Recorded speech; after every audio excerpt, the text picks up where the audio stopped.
What you are about to hear is not a political opinion. It is not a talking point dressed up in analysis. What it is a cold and methodical breakdown of a situation that the people in power are working very hard to make sure you do not fully understand. And I say that not as someone watching from the outside, but as someone who has spent years operating inside the very machinery that manufactures the version of reality that gets handed to the public. I have been in those rooms. I have watched language get shaped before it reaches the cameras. I have seen decisions made for reasons that never make it into the press briefing. So when I tell you that what is unfolding right now in the Persian Gulf is one of the most consequential and deliberately misrepresented strategic situations this country has stumbled into in a generation, I need you to understand that I am not speaking from speculation. I am speaking from direct familiarity with how these systems work and how they fail before we get into the substance of this. If you are watching for the first time, I want to ask you to subscribe right now, because what we do here is not summarize headlines.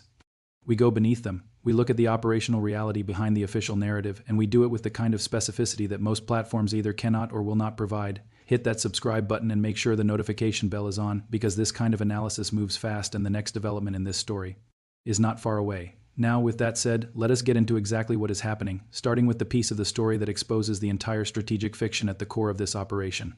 Let us begin with the blockade, because the blockade is where the deception is most brazen and where the distance between what is being claimed and what is actually happening is widest. The United States Navy has positioned roughly 3 carrier strike groups in the broader region. Each of those strike groups includes between 3 and 4 escort vessels, a combination of destroyers and cruisers. When you fold in the amphibious readiness groups and then subtract the carriers themselves, because no rational naval commander is going to maneuver a 100,000-ton aircraft carrier alongside an Iranian oil tanker in contested waters, what you are left with is approximately 11 surface combatants that are realistically capable of boarding and inspecting a vessel. 11 ships, that is the operational reality of this so-called blockade.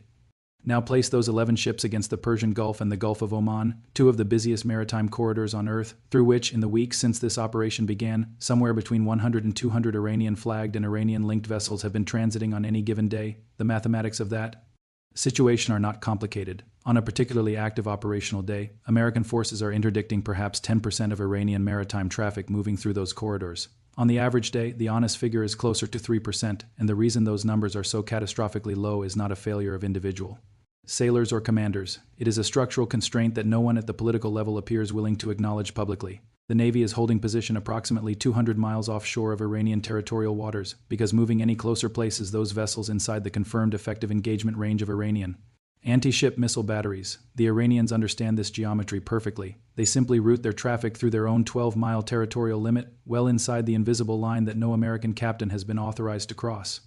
What makes the blockade story even more revealing is the financial dimension, because when you run the actual numbers, you realize that the pressure campaign is not merely failing. It never had the structural capacity to succeed in the first place. Iranian tankers and commercial vessels had already, in the period leading up to the intensification of this operation, moved approximately 150 million barrels of crude oil into the open market. Those barrels were pre-sold, the contracts were written, the buyers were committed, the vessels were already underway, and those sales were being executed at approximately $140 per barrel. You do not need an advanced degree in economics to calculate what that means.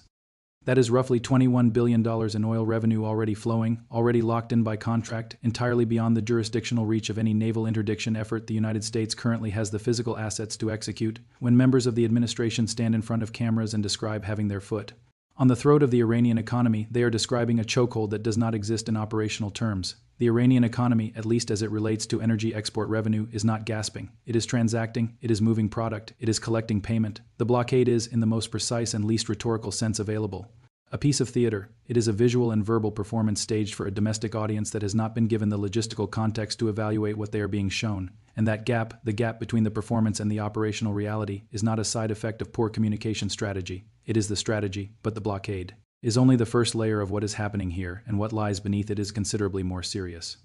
We are now at the 60-day mark of this conflict, and 60 days is not an arbitrary number. It is a legally significant threshold. It is the point at which the War Powers Resolution, the 1973 statute that governs presidential authority to commit American forces to sustained hostilities without a formal declaration of war, triggers specific obligations that the executive branch is constitutionally required to address. Now I want to be precise about what that resolution actually represents, because the public conversation around it tends toward either exaggeration or dismissal, and neither serves clarity. The War Powers Resolution is, in constitutional terms, a deeply compromised piece of legislation. It was drafted by a Congress that wanted the best of both political outcomes.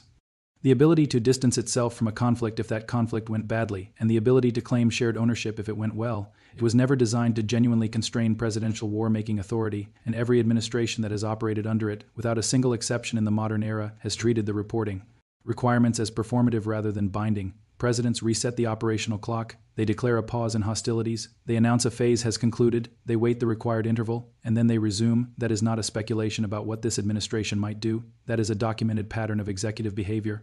Going back decades, what is different about this moment is the military advice being offered at the operational level. Senior commanders in the region have communicated with considerable clarity that additional strikes will not produce the outcomes the political leadership has defined as objectives. The weapons stockpiles already show strain from the first phase of operations. The escalation risk calculus does not justify further air campaign activity. That is the professional military assessment on the table right now, and it is being considered against a president who has already demonstrated he is prepared to disregard it. There is something specific happening on the ground, or rather in the region, that goes beyond the air campaign discussion and that I find more alarming than the headline debate about additional strikes. The movement of special operations forces into the theater has accelerated significantly in recent weeks. We are not talking only about elite counterterrorism units. We are talking about a broader deployment that includes elements not typically associated with contingency planning for this specific region and this specific set of targets. Alongside that, there is serious and documented planning activity around operations targeting nuclear-related infrastructure. Understanding what that means in practical terms requires understanding something about how institutional military momentum works. When you assemble the assets, when you move the personnel, when you develop the targeting packages and run the rehearsals and preposition the logistics, you create a gravitational pull toward execution. That is extraordinarily difficult to reverse at the political level. The institutional investment in preparation becomes an argument for action. The sunk cost of readiness becomes a justification for commitment. This is not a theoretical concern. It is one of the most reliable and least discussed dynamics in the history of American military decision-making. There is a belief in some quarters that the professional military establishment will find ways to slow roll an order it disagrees with, to manage the timeline, to run out the clock on a political impulse before it becomes an operational reality. That belief is not without some historical basis, but it rests on an assumption about the current decision-making environment that the evidence does not support.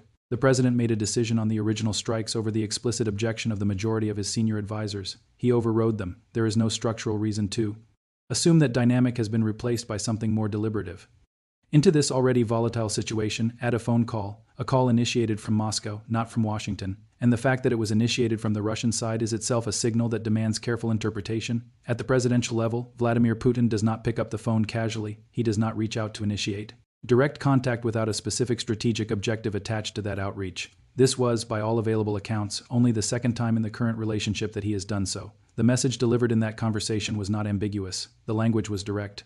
It was a warning. Keep your forces away from Iran. Now, the question that matters more than the content of that message is how it is being processed on the receiving end. And what I know from having spent time inside the structure that generates American foreign policy responses is that warnings from Moscow are routinely filtered through an analytical framework that categorizes Russian statements as bluff-oriented by default. The assumption is that Putin uses strong language precisely because he expects it not to be tested, and therefore the appropriate response is to demonstrate that the bluff will be called. That is a cognitive framework, and in most circumstances it has some validity, but the circumstances here are not most circumstances. Russia has materially aligned itself with Iran. That alignment is not rhetorical, it is operational. And when a nuclear-armed state formally positions itself behind a state you are actively striking and then initiates presidential-level contact to communicate.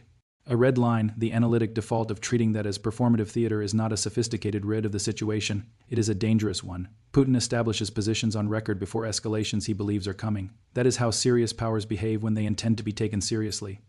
The administration has been operating on an underlying assumption about the current state of Iranian leadership, and that assumption is, based on careful examination of who actually runs Iran right now, catastrophically wrong. The intelligence picture being used to justify continued and escalating operations appears to trace substantially two assessments pass through liaison channels, assessments suggesting that the strikes have produced internal disarray in Tehran, that the decision-making structures of the Iranian government have been paralyzed, that the regime is fractured and approaching some form of internal collapse. I have looked carefully at who actually constitutes the current Iranian leadership: the president, the foreign minister, the senior erg commanders, the innermost circle around the supreme leader. What you find almost uniformly is men who came of age in the Iran-Iraq war, not observers of that war, participants, veterans, men who have operated under conditions of existential threat, who built the institutions they now lead in the crucible of a conflict that killed hundreds of thousands of their countrymen and lasted 8 years. The suggestion that these individuals are responding to external pressure with paralysis and confusion is not an intelligence assessment grounded in behavioral analysis.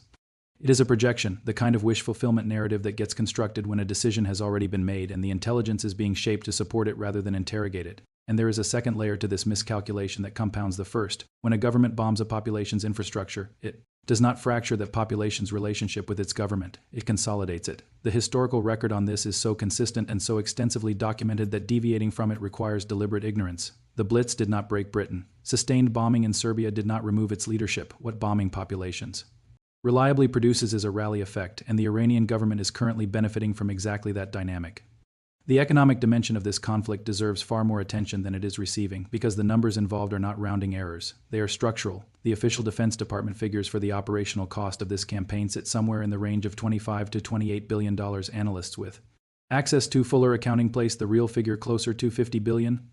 Aircraft losses alone, at minimum 49 confirmed, represent a staggering depletion of assets that take years and billions of dollars to replace. Two radar installations destroyed in the opening phase of Iranian counter-operations cost over $1 billion each. A single recovery operation for one downed aircrew member resulted in the loss of aircraft valued at roughly $500 million in a single day. Place that spending against a national fiscal context in which the federal debt, already at $37 trillion when the current administration took office, grew by $1 trillion in the final months of the previous year and by another trillion in the first 77 days of this year. The interest servicing on that debt is consuming a portion of the federal budget that would, in any environment where fiscal reality was being honestly confronted, trigger an immediate and fundamental reassessment of every discretionary expenditure, including this one. But the economic consequences are not confined to the balance sheet. They are showing up in the lived experience of American households right now. The Strategic Petroleum Reserve is being drawn down specifically to suppress gasoline prices, and it is not working. In major markets, the price at the pump has increased by 40 cents within the span of 72 hours. A fill-up that cost $21 some months ago now costs $52. People feel that, whatever else information management can achieve, it cannot insulate people from the price signals they encounter every time they stop for gas or walk through a grocery store. Let me close by being as direct as the situation requires, because the full picture taken together points to something that the mainstream framing of this conflict is consistently failing to say plainly. The United States cannot win this war. I am not saying that as a political statement. I am not saying it as commentary on leadership or ideology. I am saying it as a purely operational assessment of geography, logistics, military capacity, and strategic achievability. Iran is a nation 2.5 times the geographic size of Texas. It has demonstrated strategic depth through decades of external pressure. Its population has shown, through its history, a capacity to absorb costs that most Western planning assumptions dramatically underestimate. Its missile arsenal reaches every American installation in the region. And the Strait of Hormuz, the narrow choke point through which an extraordinary fraction of global petroleum supply moves every single day, is and will remain within effective Iranian control regardless of what happens in the air over the coming weeks. That is not a political judgment, that is physics and geography. No volume of political will changes it. Right now, over 2,000 commercial vessels are backed up near the strait. 15,000 mariners aboard those ships are without adequate food and clean water. 60 days of disruption to Persian Gulf shipping is not a regional inconvenience. It is a structural shock to global trade if Iran moves to a second tier of escalation targeting energy infrastructure. We are not talking about a market correction or even a recession. We are talking about a global depression. That word is not used here carelessly. It is used because it is the accurate word for what follows if the strait becomes fully inoperable. The question that now matters is not whether this administration can achieve its stated objectives. The evidence has already answered that. The question is whether anyone with the authority to change course has the clarity to use it.